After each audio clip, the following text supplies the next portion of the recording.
क्या आपने कभी सोचा कि एक वाइट लाइट जब एक प्रिज्म के थ्रू जाती है वो इतने ज़्यादा कलर कैसे स्प्लिट करती है? कभी सोचा? ऑफ कोर्स सोचा। या जब बारिश होती है तो हमारे नेचर में कैसे एक रेनबो जनरेट हो जाता है। रेनबो भी तो 7 कलर का होता है, एंड वैसे ही एक वाइट लाइट और इतने कलर कैसे? इसी चीज को समझने के लिए हमारी साइंस में एक टॉपिक है, that is refraction through a glass prism and dispersion through a glass prism. ठीक है, डिस्पर्शन जो है वो टोटली डिफरेंट है रिफ्रैक्शन से। वो कैसे, वो हम आज इस टॉपिक में पढ़ेंगे। एंड ये टॉपिक जो है हमारे human I and the colourful world से हैं, that is unit second of physics. जैसे कि नाम सजेस्ट करता है कलरफुल वर्ल्ड, आज हम कलर्स के बारे में ही पढ़ेंगे, different type of colours, and एक कलर से इतने ज़्यादा कलर्स कैसे जनरेट हो जाते हैं। ठीक है, सो स्टार्ट करते हैं। हमें 3 टर्म्स के बारे में अच्छे से पता होना चाहिए। ठीक है, पहली टर्म है रिफ्लेक्शन, ठीक है, सेकंड टर्म है रिफ्रैक्शन, थर्ड टर्म है डिस्पर्शन। ठीक है, अब यहाँ पे देखो, ये आपका एक मटेरियल, ठीक है, एक सरफेस है जहाँ पे रिफ्लेक्शन, रिफ्रैक्शन एंड डिस्पर्शन होते हुए मैं दिखा रही हूँ। ठीक है, ये आपका जब आपकी ये लाइट रेज आ रही है, ठीक है, ये है आपकी रे, ये आपकी लाइट रे आई और ये लाइट रे यहाँ से बाउंस बैक हो गई। ठीक है, यहाँ से क्या हो गई, बाउंस बैक हो गई, इसको हम बोलते हैं रिफ्लेक्शन। ठीक है, पहले भी बताया था मैंने ऑन किस वीडियो में, अपनी रिफ्लेक्टिव इंडेक्स में रिफ्लेक्शन और रिफ्रैक्शन को एकदम डिटेल में समझाया हुआ, आप उसको चेकआउट कर सकते हो। ठीक है, सेकंड चीज आती है refraction.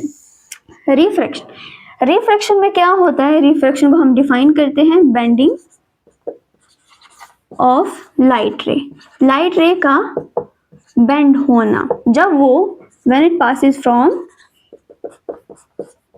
when it passes from a rarer medium to denser। ठीक है, ये पहले भी पढ़ा हमने। रिफ्रैक्शन का मतलब होता है कि जब एक लाइट रे बेंड करती है, सीधे जाने के बजाय वो बेंड कर जाती है, तो उसको हम क्या बोलते हैं, रिफ्रैक्शन बोलते हैं। सो इसको जाना था सीधे लेकिन ये बेंड हो गई। ठीक है, अब इसको हमने क्या बोला, रिफ्रैक्शन। थर्ड आता है हमारा dispersion like this is light ray, of course it is moving from rarer to denser medium. Denser medium क्या होता है, कोई भी गिलास हो गया, वाटर हो गया, these are the rarer to denser. Denser क्या होता है, फिर से सुनो, रेयरर और डेंसर में यही फर्क है कि रेयरर का मतलब होता है, फॉर एग्जाम्पल जैसे कि एयर हो गया, और डेंसर मतलब डेंसर हो गया जैसे गिलास हो गया, वाटर हो गया। इनमें क्या होती है, रिफ्रैक्शन होती है एंड डिस्पर्जन होती है। ठीक है, जो भी ट्रांसपेरेंट वाली चीजें होती हैं, और bouncing back of the light उसमें होता है जहाँ पे ट्रांसपेरेंट चीजें नहीं होती है, सरफेस जो होता है ट्रांसपेरेंट नहीं होता। ठीक है, अब देखो डिस्पर्जन कैसे होगा। This is a light ray, of course इसमें भी रिफ्रैक्शन ही होगा, लाइक इसको यहाँ जाना होगा लेकिन ये यहाँ चले जाएगी। बट डिस्पर्जन में क्या होता है, जो एक वाइट लाइट होती है, वाइट लाइट जो होती है उसका स्प्लिटिंग हो जाती है, स्प्लिटिंग टू 7 कलर्स, 7 कलरों में वो डिस्पर्स हो जाती है, इसीलिए उसको क्या बोलते हैं, डिस्पर्जन। और डिस्पर्जन का मतलब यही होता है, splitting of white light into 7 colours. ठीक है, उसको हम क्या बोलते हैं, डिस्पर्जन, उसको हम बोलते हैं डिस्पर्जन। ठीक है, ये सारी चीजें आ गई रिफ्लेक्शन, रिफ्रैक्शन और डिस्पर्जन के ऊपर। बात करेंगे refraction through a glass prism, and उसी से हम समझ लेंगे कि how dispersion happens through a glass prism. Okay, so these refraction पढ़ रहे हैं हम। ठीक है, रिफ्रैक्शन थ्रू अ गिलास प्रिज्म पढ़ रहे हैं। अब गिलास प्रिज्म में पहले आप गिलास प्रिज्म समझो कि गिलास प्रिज्म क्या है। ओके, गिलास प्रिज्म आपको दिख भी रहा होगा साइड में कि ये जो इमेज शोन है ये गिलास प्रिज्म है। ठीक है, हम सबको पता है, हमने देखा हुआ है। सो गिलास प्रिज्म बेसिकली, अगर आपको एग्जाम में 1 मार्क का क्वेश्चन आ भी जाए, व्हाट इज गिलास प्रिज्म, सो गिलास prism basically a transparent refractive medium, refractive medium, जिसमें रिफ्रैक्शन होगी। अब रिफ्रैक्शन किस में होती है? ट्रांसपेरेंट चीजों में ही होती है, ओपेक चीजों में तो नहीं होती। अगर ओपेक होगा तो उसमें क्या हो जाएगी? रिफ्लेक्शन होगी। ठीक है, अब ग्लास प्रिज्म से ही एक क्वेश्चन ये आता है कि how many phases a glass prism has. Glass prism basically इसके पास 2 ट्रायंगुलर प्लस 3 रेक्टेंगुलर बेसिस होते हैं। ठीक है, आपको इमेज में शो भी हो रहा होगा, लाइक एक ग्लास प्रिज्म है, उसके पास 2 ट्रायंगुलर बेसिस होंगे, बेसिस मतलब फेस होंगे, एंड 3 जो होंगे वो रेक्टेंगुलर फेसिस होंगे। ठीक है, ये इंपॉर्टेंट क्वेश्चन है, ये एमसीक्यूज में आ सकता है। अब देखो, ये आपका ग्लास प्रिज्म है, हम ग्लास प्रिज्म की बात करें तो this is your glass prism. Okay, अब ग्लास प्रिज्म में ये जो एंगल बनता है, this is the angle of the prism. इसको हम क्या बोलते हैं? एंगल ऑफ, इसको हम क्या बोलते हैं? Angle of prism, denoted by A. Okay, अब हम रिफ्रैक्शन की बात कर रहे हैं। रिफ्रैक्शन पहले भी बताया, अभी भी बता रही हूँ, bending of the light ray when it passes from one medium to another. अब ये मीडियम क्या होते हैं? एक मीडियम होता है रेयरर और दूसरा मीडियम होता है डेंसर। ठीक है, ओके। अब रिफ्रैक्शन, अब मैं यहाँ पे रिफ्रैक्शन में बताने जा रही हूँ, बट हमने रिफ्रैक्शन के लिए दो लाइट्स हम यूज कर सकते हैं। एक है मोनोक्रोमेटिक एंड एक है पॉलीक्रोमेटिक। ठीक है, मोनोक्रोमेटिक लाइट हम कब यूज करते हैं? मोनोक्रोमेटिक लाइट का मतलब क्या होता है, यहाँ पे समझ लो। ये भी आ सकता है, right, note on monochromatic and polychromatic light. आपको पता होना चाहिए कि मोनोक्रोमेटिक क्या होता है और पॉलीक्रोमेटिक क्या होता है। मोनोक्रोमेटिक का मतलब होता है, लाइट का मतलब होता है जो स्प्लिट नहीं होती 7 कलर्स में, विच doesn't split in 7 colours. Okay, इसका मतलब है मोनोक्रोमेटिक लाइट वो होती है जो कि नॉन वाइट होती है। ठीक है, non white. For example red laser light. ठीक है, सो अगर मुझे रिफ्रैक्शन बतानी होगी, जहां पे मुझे सिर्फ इतना बताना होगा कि कैसे लाइट रे जो है वो बेंड हो रही है एंड एंगल बना रही है अपना। ठीक है, वहां पे मैं क्या यूज करूंगी? वहां पे मैं यूज करूंगी मोनोक्रोमेटिक लाइट यूज करूंगी। ठीक है, और पॉलीक्रोमेटिक क्या होती है? पॉलीक्रोमेटिक लाइट जो लाइट होती है वो बनी होती है made up of different components. ठीक है, और ये स्प्लिट भी होती है डिफरेंट कंपोनेंट्स में, और इसकी वजह से क्या होती है? इसकी स्प्लिटिंग भी हो सकती है इनटू 7 और मैनी कलर्स में। ठीक है, पॉलीक्रोमेटिक बेसिकली पॉलीक्रोमेटिक लाइट की एग्जांपल है, फॉर एग्जांपल हमारी सनलाइट।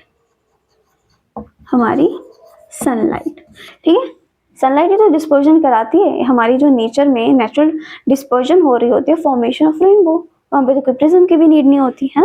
लेकिन हमारी साइंस में इस फिनोमिना को समझने के लिए हम क्या यूज करते हैं? प्रिज्म का यूज करते हैं। ठीक है, अब refraction of light through a prism हम समझते हैं कुछ इस तरह से, लाइक फॉर एग्जाम्पल ये हमारा प्रिज्म है, ये है हमारा ग्लास प्रिज्म। ओके, अब इस ग्लास प्रिज्म में हम पढ़ेंगे फिनोमिना ऑफ रिफ्रैक्शन। देखो, फिनोमिना ऑफ रिफ्रैक्शन में क्या है? सबसे पहले यहाँ पे देखो, एक इंसिडेंट रे होगी। ठीक है, हमने पहले पढ़ा था गिलास स्लैब के थ्रू, अब हम पढ़ेंगे प्रिज्म के थ्रू। फिनोमिना बिल्कुल सेम है, डिट्टो सेम है, रेयरर टू डेंसर मीडियम जा रही है, सेम फिनोमिना यूज हो रहा है। ठीक है, this is your incident ray, ये इंसिडेंट रे आई। ठीक है, इंसिडेंट रे आई, इसको हम नाम दे दो P E, is the incident रे। ओके, अब ये एक सरफेस है, दिस इज योर सरफेस। अब यहाँ पे परपेंडिकुलर में क्या आएगा? नॉर्मल आएगा। हमें पता है कि जब भी इंसिडेंट रे आती है, ठीक है, उसमें हम एक नॉर्मल तो ड्रॉ करते ही हैं। ठीक है, तो यहाँ पे इसके परपेंडिकुलर आएगा एक नॉर्मल ड्रॉ कर लो। ठीक है, परपेंडिकुलरली एक नॉर्मल ड्रॉ कर दिया। अब नॉर्मल ड्रॉ करने के बाद हमें पता है कि जब रेयरर से डेंसर में, दिस इज डेंसर मीडियम में जाती है, तो जो हमारी रे होती है, ठीक है, जो हमारी लाइट रे होती है वो क्या करती है, वो बेंड करती है टूवर्ड्स नॉर्मल। तो ये क्या करेगी, ये नॉर्मल के थ्रू बेंड हो जाएगी। ऐसे जाने को तो इसको ऐसे जाना चाहिए था ना, सीधे सीधे जाना चाहिए था, ओके, सीधे सीधे जाना चाहिए, लेकिन सीधे ना जाके रेयरर टू डेंसर में जा रही है। रिफ्रैक्शन का फिनोमिना है कि ये बेंडिंग करेगी, लेकिन जब रेयरर से डेंसर में जा रही है तो इसका एक और लॉजिक है कि ये जो है टुवर्ड्स द नॉर्मल बेंड करेगी, नॉर्मल की तरफ झुकेगी, ठीक है। तो नॉर्मल यहाँ पे है, ठीक है, तो अब ये नॉर्मल से दूर तो नहीं जाएगी, नॉर्मल के पास आएगी। तो नॉर्मल के पास आने के लिए ये थोड़ी बेंड हो जाएगी, सीधी चले जाएगी, ठीक है। अब ये जो आ गई, ये आपकी आ गई इंसिडेंट रे, इंसिडेंट या इंसिडेंस बोलो। ये जो रे है इसको हम क्या बोलते हैं, इसको हम बोलते हैं रिफ्रैक्टेड रे, क्योंकि इसमें रिफ्रैक्शन का फिनोमिना हो रहा है, ओके। अब ये डेंसर मीडियम है, इस डेंसर मीडियम को फिर से इसने रेयरर मीडियम में जाना है। फॉर एग्जाम्पल रेयरर मीडियम क्या है, ये एयर है, ठीक है, इसमें जाना है। तो ये एक सरफेस आ गया। अब इसके ऊपर हमने एक परपेंडिकुलर ड्रॉ करना है, ठीक है। अब हमने यहाँ पे परपेंडिकुलर ड्रॉ करना है, तो परपेंडिकुलर सीधा सीधा परपेंडिकुलर ड्रॉ करो 90 डिग्री पे।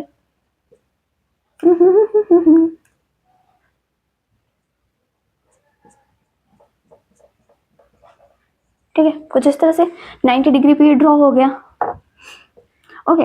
अब क्या है, रेयरर ये डेंसर है, डेंसर, ठीक है, रेयरर डेंसर, रेयरर में जाएगी तो यहाँ पे भी रिफ्रैक्शन का फिनोमिना लगेगा कि अब जो है लाइट रे वो नॉर्मल से दूर जाएगी, नॉर्मल के पास ना जाके नॉर्मल से दूर जाएगी। तो ये आपका नॉर्मल और ये जो रे है ये से दूर चले जाएगी, ठीक है। अब ये क्या बनी हमारी, ये हमारी बन गई इमर्जेंस रे, इमर्जेंस, ये हमारी बन गई इमर्जेंस रे, ये हमारी बन गई रिफ्रैक्टिव रे, ये बन गई हमारी इंसिडेंट रे, ठीक है। अब the angle form between normal और इंसिडेंट रे के जो बीच में एंगल बनता है उसको हम क्या बोलते हैं, angle I, angle of incidence. और रिफ्रैक्टेड रे, यहाँ पे लिख देती हूँ, रिफ्रैक्टेड रे और नॉर्मल, मतलब रिफ्रैक्टेड रे और इस नॉर्मल के बीच में जो एंगल बन रहा है उसको हम क्या बोलते हैं, angle of refraction, right, yes, angle of refraction. और यहाँ पे the angle forming between normal and emergence रे के बीच में जो बन रहा है उसको हम क्या बोलते हैं, एंगल ऑफ इमर्जेंस, ठीक है, एंगल ऑफ इमर्जेंस। ये सारा आ गया हमारा रिफ्रैक्शन थ्रू अ गिलास प्रिज्म, ठीक है। और यहाँ पे मैंने आपको दो लॉज भी बता दिए रिफ्रैक्शन के, कि वो नॉर्मल के पास कब जाएगी और नॉर्मल से दूर कब जाएगी, ठीक है। अब हम यहाँ पे इसमें क्या पढ़ेंगे, यहाँ पे हम पढ़ रहे हैं रिफ्रैक्शन। अब यहाँ पे देखो ये आपकी इंसिडेंट रे है ना, इंसिडेंट रे को इधर जाना चाहिए था ना, लेकिन वो रिफ्रैक्शन होने के कारण क्या हो गई, वो रिफ्रैक्ट हो गई। अब ये जो इमर्जेंस रे है और ये इंसिडेंट रे जहाँ पे जानी चाहिए थी वहाँ पे ना जाते हुए ये एक उसका क्या है, एक हमने इसकी पॉइंटेड लाइन ली है, ठीक है। अब हमें ये बताना है कि रिफ्रैक्शन के थ्रू, रिफ्रैक्शन की वजह से कितना डेविएशन हुआ, इंसिडेंट रे और इमर्जेंस रे के बीच में कितनी डेविएशन हुई रिफ्रैक्शन की वजह से, वो हम कैसे बताएंगे, जब हम इंसिडेंट रे की जो लाइन थी जहाँ पे उसको जाना चाहिए था वहां ना जाते उसको हम फॉरवर्ड कर देंगे, और जो इमर्जेंस रे है उसको हम बैकवर्डली हम इसको इस तरह से खींचेंगे, बैकवर्ड हम इसको पुश करेंगे, लाइन ड्रॉ करेंगे। तो यहाँ पे निकलेगा एंगल डी। अब ये एंगल डी क्या होता है, angle D is basically the angle of deviation, angle of deviation, angle of deviation को हम इस तरह से भी लिखते हैं, ठीक है। एंगल ऑफ डेविएशन बेसिकली हमें ये बताता है कि जो इंसिडेंट रे है वो कितना डेविएट हुई, ठीक है, अपनी जगह से, अपनी लाइन से जहाँ पे उसने सीधा जाना था वहां से कितना उसने डेविएट हुई वो, ठीक है, डेंसर मीडियम में। सो ये था आपका refraction through a glass prism. अगर देखो, अगर हम यहाँ पे थोड़ा साफ करते हैं इसको, हमने रिफ्रैक्शन पढ़ लिया, अब हम पढ़ रहे हैं डिस्पर्जन। डिस्पर्जन बेसिकली क्या, स्प्लिटिंग ऑफ व्हाइट लाइट। जब हम डिस्पर्जन की बात करेंगे तो हम वहाँ पे व्हाइट लाइट का यूज करेंगे, सनलाइट का यूज करेंगे, हम वहाँ पे पॉलीक्रोमेटिक लाइट का यूज करेंगे, नॉट मोनोक्रोमेटिक लाइट का, ठीक है। अब यहाँ पे आपकी इंसिडेंट रे है, ये एंगल बन रहे हैं, this is angle I, this is R, this is deviation and this is emergence, ठीक है। अब जब यहाँ पे मैं एक व्हाइट लाइट का यूज कर रही हूँ, ठीक है, व्हाइट लाइट का यूज कर रही हूँ, तो यहाँ पे रिफ्रैक्शन होएगी, रिफ्रैक्शन हो रही है। रिफ्रैक्शन होने के बाद ये जो लाइट है ये एक बीम की तरह ना निकलते हुए ये स्प्लिट हो जाएगी डिफरेंट कलर्स में, डिफरेंट 7 कलर्स में, जिसको हम नाम क्या देते हैं, रॉय। तो हम नाम क्या देते हैं, रॉय गॉट ब्यूटीफुल इंटेलिजेंट 5, ठीक है। हम उसको नाम देते हैं red, orange, yellow, green, blue, indigo, violet, ठीक है। ये जो एक वाइट लाइट है वो डिस्पर्ज हो रही है, स्प्लिट हो रही है इनटू 7 डिफरेंट कलर्स, एंड ये जो सातों की सातों जो ये लाइट निकल रही है इनकी डिफरेंट वेवलेंथ है। डिफरेंट वेवलेंथ होने का मतलब है कि इनका जो एंगल ऑफ डेविएशन है वो भी डिफरेंट ही होगा, ठीक है, क्योंकि कितना डेविएट करेगी from the incident light, incident ray से ये कितना डेविएट कर रही हैं। अब जो हमारी ये रेड है ये बहुत ही कम डेविएशन शो करते हैं, ये सबसे लीस्ट डेविएशन शो करती है, लीस्ट डेविएशन, ऐसे बोलो लीस्ट डेविएशन। और जो वॉयलेट है ये सबसे मोस्ट डेविएटेड यही है, सबसे ज़्यादा डेविएशन यही शो करते हैं, ठीक है। इसको याद करने का क्या है तरीका, Roy got beautiful intelligent wife, बेशक डब्ल्यू से होता है बट ऐसे याद कर लो, वी से वॉयलेट, डब्ल्यू से वाइफ, ठीक है। Roy got beautiful intelligent wife, ठीक है। सो ये था आपका refraction through a glass prism and dispersion through a glass prism, ठीक है। अब बोर्ड में लिखना है, बोर्ड में नोट्स भी तो चाहिए होंगे, ठीक है। अगर आपको रिफ्रैक्शन का क्वेश्चन आता है, सेम डायग्राम बनानी है जो मैंने इससे पहले बनाई थी वो बनानी है, ड्रॉ करनी है, एंड जो जो चीज़ें मैंने आपको बताई वो आपको इसको लिख के बतानी है। 2 मार्क्स होते हैं आपके डायग्राम के एंड बाकी के 3 मार्क्स होते हैं आपके राइटिंग पोर्शन के। अब दीदी रिफ्रैक्शन वाले में हम लिखेंगे क्या, बेसिकली उसमें आपको क्या करना है, सबसे पहले एक मिनट बताती हूँ। रिफ्रैक्शन के एग्जाम्पल क्या, like twinkling of star, twinkling of stars का ट्विंकल करना, ठीक है, ट्विंकलिंग ऑफ स्टार्स। उसके बाद आपको क्या लिखना है, उसके बाद आपको डायग्राम बनानी है। डायग्राम खुद के डायग्राम के 2 मार्क्स है जो मैंने डायग्राम पहले बताई कि रेस कैसे निकलेंगी कैसे क्या। उसके बाद आपको सारा फिनोमिना लिखना है। फिनोमिना इन द सेंस क्या, देखो एक प्रिज्म हमने बनाया, ठीक है, प्रिज्म बनाया, उसके बाद इंसिडेंट रे उस पे प्रिज्म के ऊपर गई, ठीक है, फिर उसने नॉर्मल से बेंड की टूवर्ड्स द नॉर्मल, ठीक है, ये सब चीजें आपने उसमें लिखनी है। फॉर एग्जाम्पल मैंने यहाँ पे लिखा हुआ है कि the process of refraction occurs in the following stages. For example the light पी क्या थी, हमारी इंसिडेंट रे थी, ठीक है, is the incident ray, it moves from the rarer medium क्या होगा air, to the denser medium क्या हो गया glass, as the law of refraction suggest it is going to bend towards the normal ray and forming the angle of refraction, ठीक है। इसी तरह से आपने जितने भी पॉइंट्स फॉलो किए हैं उसमें वो सब आपने लिखने हैं। एंड में आपको क्या बताना है, आपको एंगल्स भी बताने हैं। The angle formed in the prism is that like that the angle formed between the incident and normal उसको हम क्या बोलते हैं, angle of incident, between refraction and normal is angle of refraction। ये सारे आपको चीजें लिखनी है। और मोस्ट इम्पोर्टेंट जो हीरो था इस पूरे रिफ्रैक्शन का, जिसको समझने के लिए एक पूरा का पूरा टॉपिक बनाना पड़ा, जिसका नाम है एंगल ऑफ डेविएशन। ठीक है, एंगल ऑफ डेविएशन पढ़ने के लिए तो हमने ये सारा रिफ्रैक्शन का पूरा टॉपिक पढ़ा है। अब देखो, angle of deviation, the angle form between the incident रे एंड द डायरेक्शन